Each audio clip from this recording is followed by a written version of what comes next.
Obesity ಅಂದ್ರೆ ಬೊಜ್ಜು. ಆ ಎಡಿಪೋಸ್ ಟಿಶ್ಯೂದು ಜಾಸ್ತಿ ನಮ್ಮ ದೇಹದಲ್ಲಿ ಅಕ್ಯುಮುಲೇಟ್ ಆಗ್ತಾ ಹೋಗುವಂತದ್ದು ಓವರ್ ನ್ಯೂಟ್ರಿಷಸ್ ಫುಡ್ ಇಂದ ಆಗುತ್ತೆ. ಹೆರಿಡಿಟರಿ ಇಂದ ಬರ್ಬೋದು, ಅಥವಾ ಕೆಲವರದ್ದು ಇವಾಗಿನ ಲೈಫ್ ಸ್ಟೈಲ್ ಸ್ಟ್ರೆಸ್ ತುಂಬಾ ಜಾಸ್ತಿ ಇದ್ರೆ ಅಂತ ಕಾಯಿಲೆಗಳು ಬರ್ಬೋದು. ನೋಡ್ಲಿಕ್ಕೆ ಕೆಟ್ಟದಾಗಿ ಕಾಣೋದ್ರ ಜೊತೆಗೆ ಬೇರೆ ಬೇರೆ ಕಾಯಿಲೆಗಳು ಬರ್ತಾ ಹೋಗುತ್ತೆ. ನಮ್ಮ ಬಾಡಿ ಯಾವುದೇ ಆರ್ಗನ್ಸ್ ಆಗ್ಲಿ ಆ ವೇಟ್ ನ ಅದನ್ನ ತಡ್ಕೊಳ್ಳಲ್ಲ, ಬರ್ಡನ್ ಆಗ್ತಾ ಹೋಗುತ್ತೆ. ಇದರಿಂದ ಅನೇಕ ಕಾಯಿಲೆಗಳು ಬರುತ್ತೆ. ಅದಕ್ಕೆ ಯಾವ ರೀತಿ ಫುಡ್ ಹ್ಯಾಬಿಟ್ಸ್ ಸರಿ ಮಾಡ್ಕೋಬೇಕು, ಸಿಂಪಲ್ ಟೆಕ್ನಿಕ್ಸ್ ಅನ್ನ ಯೂಸ್ ಮಾಡ್ಕೊಂಡು ಕಡಿಮೆ ಮಾಡ್ಕೋಬಹುದು ಅನ್ನೋದನ್ನ ನೀವು ನೋಡ್ಬೋದು.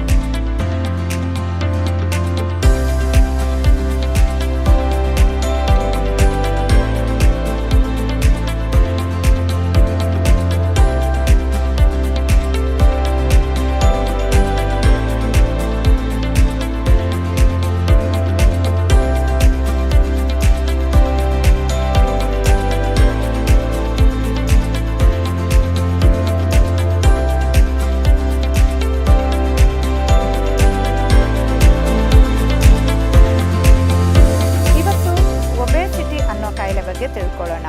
ಒಬೆಸಿಟಿ ಅಂದರೆ ಬೊಜ್ಜು. ಆ ಎಡಿಪೋಸ್ ಟಿಶ್ಯೂದು ಜಾಸ್ತಿ ನಮ್ಮ ದೇಹದಲ್ಲಿ ಅಕ್ಯುಮುಲೇಟ್ ಆಗ್ತಾ ಹೋಗುವಂಥದ್ದು. ಅದು ಯಾಕೋಸ್ಕರ ಆಗುತ್ತೆ ಅಂದರೆ ಓವರ್ ನ್ಯೂಟ್ರಿಷಸ್ ಫುಡ್ಡಿಂದ ಆಗುತ್ತೆ. ಹೆರಿಡಿಟ್ರಿಯಿಂದ ಬರ್ಬೋದು, ಅಥವಾ ಕೆಲವರದ್ದು ಇವಾಗಿನ ಲೈಫ್ ಸ್ಟೈಲ್ ಸ್ಟ್ರೆಸ್ ತುಂಬ ಜಾಸ್ತಿ ಇದ್ದರೆ ಅಂಥ ಕಾಯಿಲೆಗಳು ಬರ್ಬೋದು. ಅದ್ರ ಜೊತೆಗೆ ನಾವೇನು ಮಾಡ್ತೀವಿ ಅಂದರೆ ಯಾವಾಗಲೂ ಬೋರ್ ಆಗ್ತಾ ಇದ್ದರೆ ಅಥವಾ ಕೆಲಸ ಕಡಿಮೆ ಇದ್ದಾಗ, ನಮ್ಮ ದೇಹಕ್ಕೆ ಎಕ್ಸಸೈಸ್ ವ್ಯಾಯಾಮ ಕಡಿಮೆ ಆದಾಗ ಇಂಥ ಟೈಮಲ್ಲಿ ಹೆಚ್ಚು ತಿಂತಾ ಬಂದು ಆಗ ಆ ಬೊಜ್ಜು ಅನ್ನೋದು ನಮ್ಮ ದೇಹದಲ್ಲಿ ಕೆಲವು ಕಡೆ ಶೇಖರಣೆ ಆಗ್ತಾ ಹೋಗುತ್ತೆ. ಸೊ ಇದರಿಂದ ನೋಡಲಿಕ್ಕೆ ಕೆಟ್ಟದಾಗಿ ಕಾಣೋದ್ರ ಜೊತೆಗೆ ಬೇರೆ ಬೇರೆ ಕಾಯಿಲೆಗಳು ಬರ್ತಾ ಹೋಗುತ್ತೆ. ನಮ್ಮ ಬಾಡಿ ಯಾವುದೇ ಆರ್ಗನ್ಸ್ ಆಗಲಿ ಒಳಗಡೆ ಇಂಟರ್ನಲ್ ಪಾರ್ಟ್ಸ್ ಆ ವೆಯ್ಟನ್ನು ಅದನ್ನು ತಡ್ಕೊಳ್ಳಲ್ಲ. ಸೊ ಪ್ರತಿಯೊಂದು ಪಾರ್ಟಿಗೂ ಅದು ಬರ್ಡನ್ ಆಗ್ತಾ ಹೋಗುತ್ತೆ.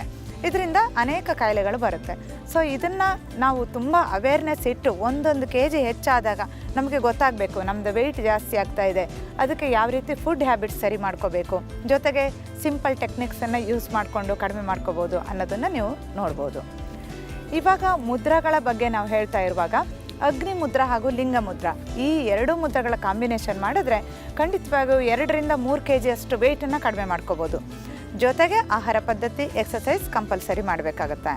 ವೀಕ್ಷಕರೇ, ಈ ಒಬೆಸಿಟಿ ಬಗ್ಗೆ ಮತ್ತಷ್ಟು ಮುಂದಿನ ಸಂಚಿಕೆಯಲ್ಲಿ ತಿಳಿದುಕೊಳ್ಳೋಣ. ನಮಸ್ಕಾರ.